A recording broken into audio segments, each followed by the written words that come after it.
ကဲအားလုံးပဲမင်္ဂလာပါနော်ဒါကတော့ရှင်ပန်းနဲ့လက်တစ်ချောင်းလုံးဒုတိယခေါက်အချိန်ကြီးပါနော်ပထမခေါက်မှာကျွန်တော်2000ပေးသွားတယ်အခုဒုတိယခေါက်မှာလည်းကျွန်တော်2000ပေးသွားတယ်အားလုံး4000ရှိပါပြီနော်အားလုံးကျွန်တော်လက်တစ်ချောင်းလုံးကျွန်တော်6000ရှိရယူတယ်ဒီရင်ဘက်ဆိုရင်ကျွန်တော်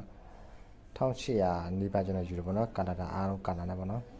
အခုကကျွန်တော်ထုံစင်းနဲ့ထိုးရဲဆိုတော့ကျွန်တော်ပြောချင်တာတစ်ခုပေါ့နော်ထုံစင်းနဲ့ထိုးရဲဆိုပြီးတော့အများကြီးထိုးလို့ရတယ်ဆိုပြီးတော့ထုံစင်းနဲ့ကျွန်တော်အားမပေးပါဘူးနော်ကိုကအများကြီးလိုချင်တယ်ဆိုလို့ရှိရင်တော့မြန်လေးပြီးချင်တယ်ဆိုရင်ကျွန်တော်ဒီမှာမကြလာထိုးပါနော်ဟိုက9ရက်တစ်ခါ10ရက်တစ်ခါလာထိုးပါအဲ့ဒါဆိုရင်ကျွန်တော်တို့ထိုးရတယ်အဆင်ပြေတယ်ပေါ့နော်ဒီလိုမျိုးထုံစင်းနဲ့အများကြီးထိုးရတယ်ဆိုလို့ရှိရင်ဒါကျွန်တော်စိတ်ပူပါပါတယ်နော်ဘာလို့အနာဖြစ်မှာဒါစိတ်ပူပါပါတယ်သွေးတွေထွက်ပြီးတော့သွေးတွေခဲပြီးတော့နော်ကျွန်တော်အဆီတွေခဲပြီးတော့အနာဖက်ကြီးဖြစ်သွားမှာဆိုတော့တော်တော်လေးစိတ်စိုးရင်ရတယ်ပေါ့နော်လက်ကွေးကောက်တွေမှာဆိုလို့ရှိရင်ဒါအလုပ်ထဲမှာဆိုလို့ရှိရင်အဆင်မပြေလို့ရှိရင်ဒါကွဲတယ်ပေါ့နော်အနာတွေကွဲတတ်တယ်ပေါ့နော်ဒါကွဲတတ်တယ်အဲ့ဒါလေးပြောပြချင်တော့ပါကျေးဇူးအများကြီးတင်ပါတယ်